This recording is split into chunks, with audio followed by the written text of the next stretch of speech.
Welcome to Left, Right, Center, where we are covering Colorado politics first on CBS News Colorado.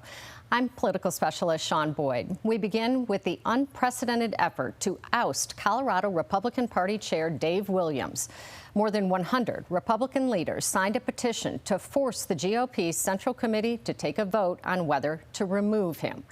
The move comes after he sent an email from the state party's account referring to the LGBTQ community as godless groomers and calling for the burning of all gay pride flags on social media. For many Republicans, it was the last straw. Since he took over as chair, Williams has attacked Republicans who don't meet his purity test, waded into GOP primaries in violation of party bylaws, and used state party resources to support his own campaign for Congress. Joining me, our analysts, Republican Dick Wadhams and Democrat Mike Dino. So, Dick, the chair of the Jefferson County Republican Party, who led this petition, was censured by her executive committee for not getting their approval first. But I gotta wonder, is that really what this is about? Or is this about that executive committee, or at least the majority of them, supporting Williams? And what does that say about where the party's at, if that's the case? Well, no doubt. The committee is controlled by Williams' supporters, and they wouldn't have cared at all if she had been in favor of defending Williams. So that has nothing to do with it. And actually, it's a toothless tiger. They can't make her do anything. She's a member of the state central committee. She can do and say what she wants to. So if they want to pick that fight further, they can. But Sean, this party is in horrible shape right now, and it's largely due to Dave Williams and the people around him. They have conducted this purge of anybody who disagrees with them, and trying to keep unaffiliated voters from voting in Republican primaries.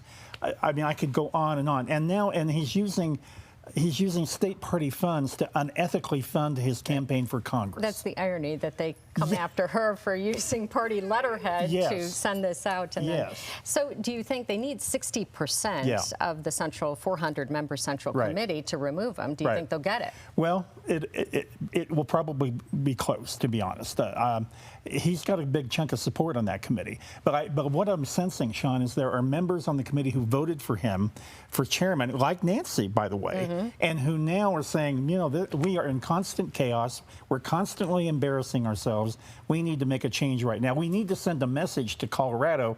Republicans aren't all crazy. That's what we need to do. So, Mike, it could be a turning point for the party, but it really depends on who they replace him with, I think. So what kind of Republican? So what do you see? Well, first off, I always remember the quote from Cousin Eddie in the movie Christmas Vacation. This is a gift that keeps on giving for the Democrats. And I like it to keep on giving. But Dick and I were talking, I think the primary that's almost is about 10 days away, you know, could be influential if the more moderate, or the less strident and rightist type candidates come out of the victorious. And, you know, I think that sends a message, you know, to the party in general. Let's get somebody who's more reasonable in here. We just nominated some reasonable people for Congress, and it's time to do the same for the party. I want to revisit that in a minute. But, Dick, in addition to running the party, Williams is running for Congress, the seat being vacated by Doug Lamborn. This vote on whether to remove him as chair is not going to happen until after the primary on June 21st. Do you think it will have any impact on his race? No, I really don't. I mean, the problems that Dave Williams has in that primary are so obvious, so strident that that this is kind of a sideshow right now, so it won't have any impact. But I think Jeff Crank is in a great position to win that primary, to be honest. And that's going to send a real message if Jeff can win this. And by the way, he is not some liberal. He is a very solid conservative guy in the tradition of Colorado Springs. And Jeff, I think, will win that primary. So, Mike, I want your thoughts on this, because many primary races have a far right or a far left candidate, these primaries do, versus the more traditional Democrat, Republican. Do you think it's the fringe candidates or the centrist candidates that win out in these primaries? And I know it depends primary to primary, but I'm talking overall. Well, overall, I think that it depends on where the money's going. I mean, we're seeing a lot of money in some of the metro races that are supporting what may be seen as the more left candidate, the more fringe candidate, and that may be what's the deciding factor. These are primaries. Voters, aren't going to pay attention right away. In my district, which we talked about on our last show, there's a lot of money going to support the more leftist candidate, and we're seeing that in the Senate race in Aurora with Mike Wiseman too. Right. And so I think that in a primary race, I think it favors those who are more left on the spectrum. Because they get better turnout too. They get probably. better turnout, exactly. Yeah, yeah. Well, one of the primaries that may not be on your radar, but maybe should be, is the race for Denver District Attorney, even if you don't live in Denver. Denver has a large representation in the state legislature, so statewide criminal justice policy is often in response to what's happening in Denver, and the DA can certainly influence that. The Democratic primary pits Leora Joseph, director of the state's mental health agency, against John Walsh, a former U.S. attorney. Both have racked up endorsements from big-name Democrats. So, Mike, Walsh and Joseph, they agree on a lot, both Democrats. But one thing that they don't agree on is these safe injection sites. Yeah. Do you think this will influence the race? I don't think the race turns on this issue. I mean, in some ways, you're right. I think they do agree on a lot of things or have similar stands on issues. If they're able to identify their supporters, that's really, and turn them out, that's going to be the key. And I actually think we do have a woman DA. I do think Denver voters are, bent on looking for getting more women into elected office in Denver. And I think that would probably favor Leora Joseph. So, Dick, current DA Beth McCann, she has endorsed Walsh. Does that hurt or help him, do you think? Well, it wouldn't be a very strong endorsement from my standpoint. But I think she's held in high regard by Democrats in Denver. So I think it probably does help. I would say I am not a Democrat, nor do I live in Denver. But I'll tell you what, I do agree with Joseph on the safe injection sites. I think she's dead right about that. That would influence my vote if I were a Democrat and if I lived in Denver, which I don't.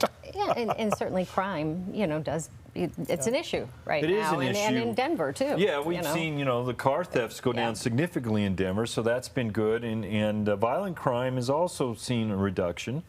So, they haven't really been running on, being the toughest crime fighter. No. That's not their style. And again, safe injection sites, I do think, by and large, Denver voters aren't against them. We'll see. When we come back, the U.S. Supreme Court handed down a decision on its first abortion case since it overturned Roe v. Wade 2 years ago. We'll talk about its possible impact on a Colorado amendment on the ballot. That's ahead. Welcome back to Left, Right, Center. The Supreme Court upheld broad access to a widely available abortion pill this past week, finding that the plaintiffs didn't have standing to sue.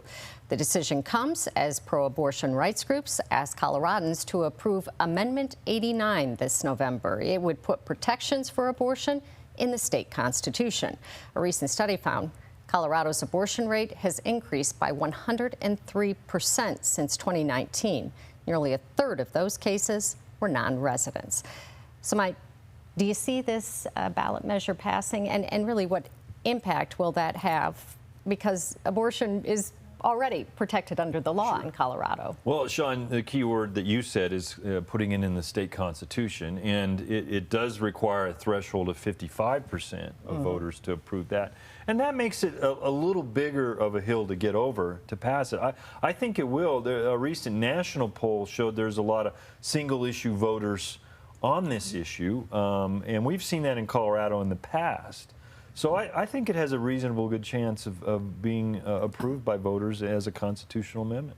So, Dick, this is the same U.S. Supreme Court that overturned Roe v. Wade. Yeah. So are you surprised by this decision? Well, I was initially until I heard about the standing issue. Yes. And then I heard that there will be other cases behind this dealing with this issue. So I think we're going to have more decisions come out. You know, my friend John Caldera says, and I agree with him, that we used to be a pro-choice state. I really think we are now a pro-abortion state. And I think this constitutional amendment kind of drives that home, that we've gone way beyond pro-choice questions.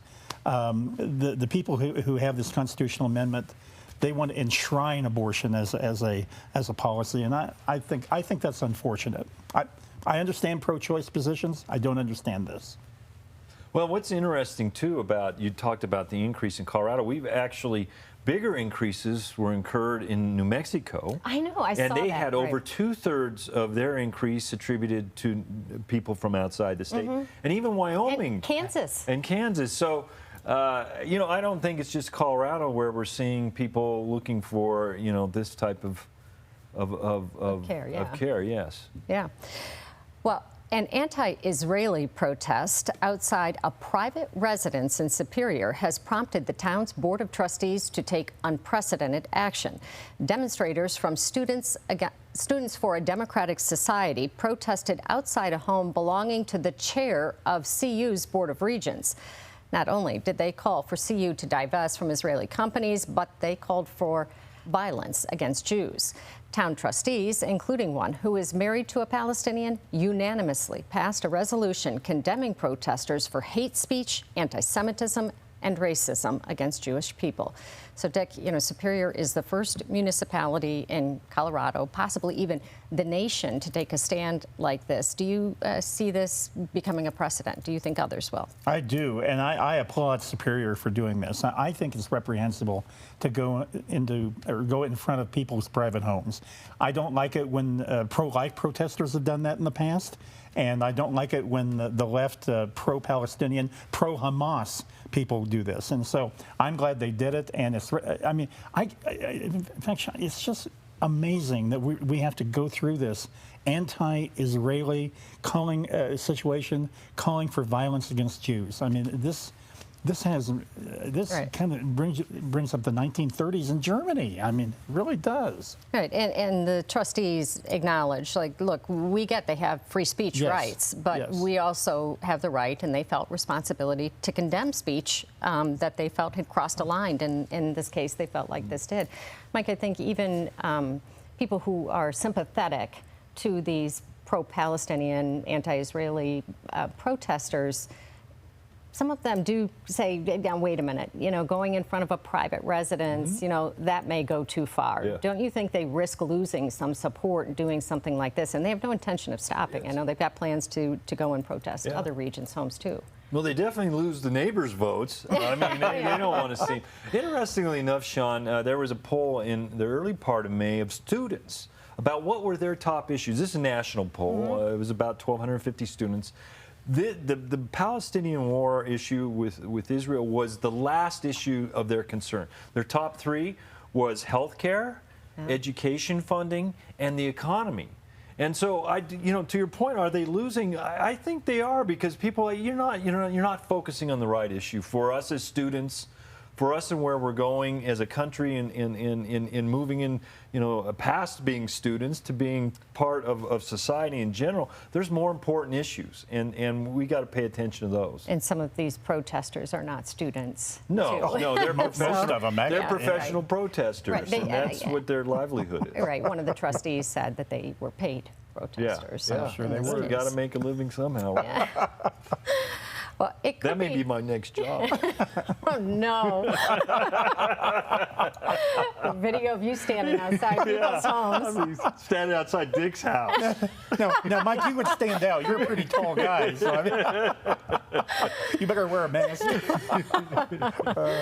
Well, it could be a crowded ballot this November. RTD's Finance Committee approved asking voters if it can permanently exempt its entire budget from limits under the Taxpayer Bill of Rights or TABOR. That would allow the Transportation District to keep millions of dollars in revenue instead of refunding it to taxpayers. Right now, part of its budget is exempt. The measure still needs approval from the full board. But a recent poll by RTD found 68% of people would support the measure, even as their views of RTD have fallen over the years. So, Mike, the timing of this isn't great. Yeah. You know? I mean, RTD has certainly been in the press lately for a number of rail problems, light rail problems. And even Governor Polis said that it needed some reform before it got additional money. So do you buy this poll? Well, that's a number you want to see. I mean, that's, you know, if you're going to the voter, because it's going to come down. Yeah. Dick knows that better than anybody. You want to be in the 60s. RTD is a client I've worked with for 25 years. Earlier this week, I was with Mayor Webb. We were reminiscing about cutting the ribbon for the first light rail line downtown 30 years ago. Wow. And what people don't realize, these tracks are old. And there is need for maintenance. That's why they've slowed it down on the lines going into Southeast. You know, our beloved nation's capital, Dick's taken the red line a lot. They've closed stations in our nation's capital because of transit issues. And so it isn't unusual what's happening. RTD's in great financial position for the next 5 years. And so they want to correct a lot of these problems. And people have to be patient about that. I think the poll, you know, a lot of people don't ride transit. Yeah. In fact, to the airport, only 17% of the people take transit to the airport. The A-line, one of the most popular routes. And so I think people in general value transit, whether they ride it or not. Dick, cost of living, though, is a top issue Yes, this it year. is. So I just wonder if any ballot measures that are asking for money stand a chance of passing. I don't think they do. And you know, polling, I don't trust that number. I just really don't. And Mike's right. These things always start here. Then the question is, can you keep it above 50 down here? And I'm not sure it will. I mean, I don't want to beat up on RTD, but it just seems like there's always bad news coming out of RTD. And I have respected a lot of people who have worked for RTD and been on the board, and I know Mike has been with them for a long time, but it just strikes me that it just isn't going to sell to the public. So Yeah, it may not be the right time. Yeah. you No, know? it isn't. But I think you could go to most transit agencies in the country, and they have it's a lot of bad news for the time being. At least financially, they're very stable. Yeah. Well, thanks for watching Left, Right, Center. We'll see you next week.